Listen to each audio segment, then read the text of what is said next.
ประตูให้แด่มือสั่นวันดีเพื่อนฝูงและเฒ่าแก่พร้อมพากันแห่ลูกเขยแม่เฒ่ามา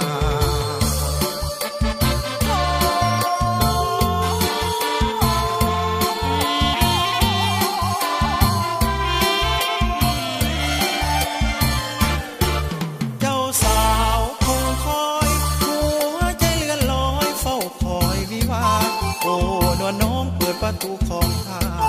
โอ้นวลน้องเปิดประตูของข้าเตรียมเข้าวิวาสมปรารถนาดังใจ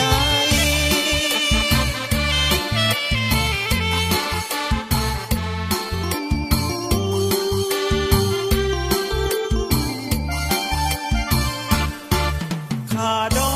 งน้องแพงเงินบ่พอแต่งน้องอย่าเสียใจได้กันแล้วจะหามาแทนให้ได้กันแล้วจะหามาแทนให้หากบ่พอเท่าใดแม่เฒ่าออกให้ก่อนเด้อกินก่อนก่อนหลังเนาะเนาะเนาะเนาะอีแม่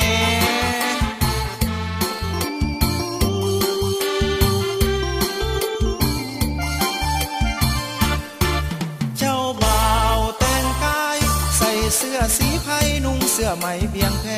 เจ้าสาววันนี้ใส่ชุดสีใดแดเจ้าสาววันนี้ใส่ชุดสีใดแดโอ้มาสมกันแท้สมกันแท้ละเนอ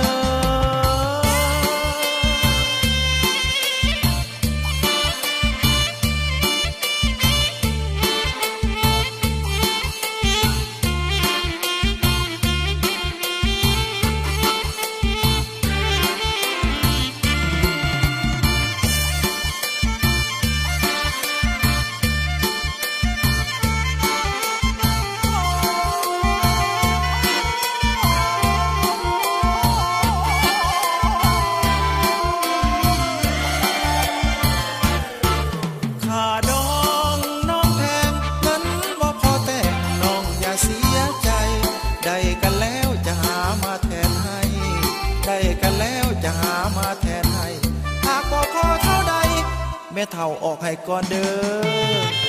กินก่อนก่อนหลังเนาะเนาะเนาะเนาะอีแม่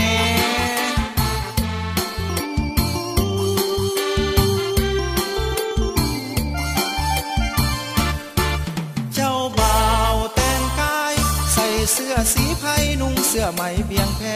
เจ้าสาววันนี้ใส่ชุดสีใดแดเจ้าสาววันนี้ใส่ชุดสีใดแดโอ้มาสมกัน